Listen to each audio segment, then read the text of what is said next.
Hey guys, my name is Lilly and today I want to give you an update on the news situation here in Europe. And also I would like to apologize, I haven't made a video for 2 weeks and that's because I caught a cold and I was really sick and I needed 2 weeks to get back. Okay, so now let's start with some news from Germany. So apparently in Germany they now want to increase the property tax by 75%. And tax increase is something that we are seeing very often here in Europe now. And that's because most of the countries have made a lot of debts because of the pandemic, but also because of the war in Ukraine. And because the governments here in Europe overspent so much money on pandemic and the war, they are now in huge debt.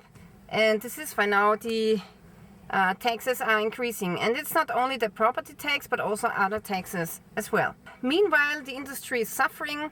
So big companies like Audi, Volkswagen, they are in real trouble and they are not selling a lot of cars because people don't have money to purchase new cars anymore. So the industry is suffering, and of course that means that the government has less taxes. And finally they are now admitting that we are in a recession, and in a recession when people spend less money, the government has less taxes, and then they will try to increase the taxes. And the taxes that they are now increasing is very often taxes where you don't have a choice to not pay them.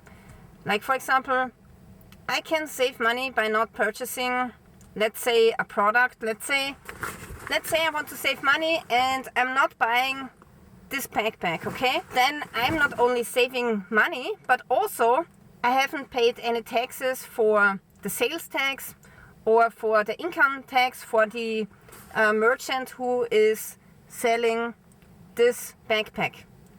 So because people are spending less money, the government has less sales tax and less income tax now. And this is why now they want to increase property taxes, because the property tax you always have to pay. So you cannot say I'm not paying the property tax unless you're selling your house. So this is why they are now increasing taxes where you cannot avoid them anymore. The problem is that this is very dangerous for the economy because people don't have any money. We are in a recession. Companies don't have any money. And now the governments are increasing taxes. And that can lead to a self-fulfilling prophecy where there are even less taxes in the pot that the government can use. So actually the government is making it worse by increasing taxes in a recession. Right, then Donald Trump has won the election, and what happened then in Germany was really interesting because 2 days after the election the coalition in Germany has broken apart. Apparently there was a fight about the increasing debts, and some ministers didn't want to increase the debts anymore, so they have broken apart the coalition. So then the Germans said that they want to make a new election in March, and some people said, hey, March is too long. They want to do it earlier, like in January. But then some people said, no, we don't want to do it in January because actually we don't have enough of paper to make an election. And this was so crazy because later the paper industry, they have said that actually we do have enough of paper to make an election in Germany. So that was really funny that they gave this as a reason. Now, I've seen other critics about this, and they were saying that actually they want to wait until March because then the parliamentarians, they are more than half of a year inside of the parliament, and then it counts like 1 year for their pension or something. So this is why they want to wait a little bit longer, so they have a better pension. Now actually after this paper story, Poland offered Germany to send them some paper so they can hold their election. So that was quite cheeky, I have to say. I really like this humor. Polish people are great people. Yeah, in the meantime, we had problems with the renewable energies. And the problem was that in November we had a really dark period where there was no sun, only clouds, and also there was no wind. So because of this, we had a high electricity demand, but all of the solar panels and all of the wind turbines would not make any electricity, and as a result the electricity price tenfolded. So the price was at this time 820 euros per megawatt hour.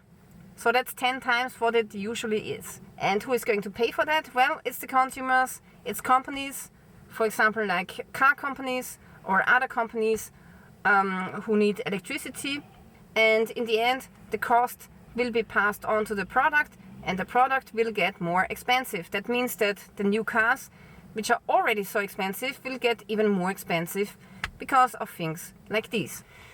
Yeah, then another very interesting topic. So apparently an energy company in Germany, which is called Rhein Energie, is saying that actually solar panels can bring the system to the brink of collapse, because it's very hard to control the electricity, because sometimes there's a lot of electricity when the sun is shining, but then when the clouds come, you know, the electricity is dropping.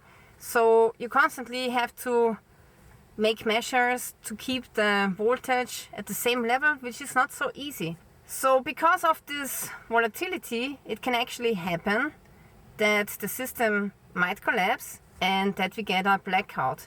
And blackouts are really, really dangerous. The economy is not getting better, instead it's getting worse. So here you can see another company which usually is dealing with clothes, is bankrupt. And also here they are saying that every second company is thinking about leaving Austria because it's really hard to make business here. And the reasons why they would leave Austria is, first of all, the high taxes, then because they cannot find good workers. The third reason is the high energy cost, and the fourth reason is the high bureaucracy in Austria. Okay, here we have another company which is now throwing out 500 people here in Austria. This is an important chip manufacturer which is making chips and sensors. It's called Osram, and now they also have to save money, and they are kicking out 500 people. So that's 500 more unemployed people now that the social welfare system has to carry. Also, now we have some numbers what the Ukraine war is costing Germany. Of course, Germany is using a lot of its taxpayers' money to fund the war in Ukraine. So apparently the Ukraine war has cost Germany 200 billion euros. 200 billion. And that's only from Germany. Can you imagine that? 200 billion euros paid by the German taxpayer. This is really insane, guys. It's insane. They are throwing so much money out of the window for this stupid war. Also, Putin has turned off the gas to Austria, or especially to the company OMV, which is our state-funded energy company, which is having a refinery, and they are also distributing natural gas in Austria. So apparently there was a legal fight over disrupted deliveries from natural gas from Russia, and then they have sued Gazprom, and apparently we have won this legal case, and now Putin just turned off the natural gas. Then our chancellor has said that no house or no flat will be cold in wintertime, and that we have enough of natural gas in our storage. But I don't know, man. This winter, I think it's going to be colder than the last winters that we have. So maybe we have some natural gas for 5-6 months. But what after that, you know? Until now we got like 80% of our natural gas from Russia. So it's going to be really hard. Maybe it's possible, but it's going to be very expensive to get an alternative. Because every alternative is more expensive. Here there's another article which is saying Putin and Europe. It's not peace, but also not yet war. So I don't like that. I really do hope that the war does not expand, because it's beyond stupid. Wars are stupid. There shouldn't be any wars. Then also there's one more concerning article coming from Sweden. Sweden tells citizens to prepare for war. Residents get pamphlets on how to stockpile food and water. So that's also very concerning. And first I thought it's a conspiracy theory, but then they brought the same article in the mainstream media here in Austria. So apparently it's really true. Also here you can see another article about the taxation of cows. Especially here Denmark is apparently taxing the methane exhalation of cows. And then the meat is becoming more expensive. So I'm really wondering if there's something which is not becoming more expensive. And then also here in England, they are now raising the inheritance tax. Farmers have hoarded land for too long. Inheritance tax will bring new life to rural Britain. So now they want to force the farmer to sell their land by increasing the inheritance tax. And I find it very concerning. The farmer is really important for us. And I don't agree with the statement at all. Farmers are not hoarding land. Farmers are farming the land so that you can eat something. And so that the author of this article here can eat as well. I think we should appreciate the farmers more instead of taking away their land. But this is only my personal opinion. I really want you to make up your own mind and let me know your opinion in the comment section below. Thank you for watching, guys, and stay tuned till next time.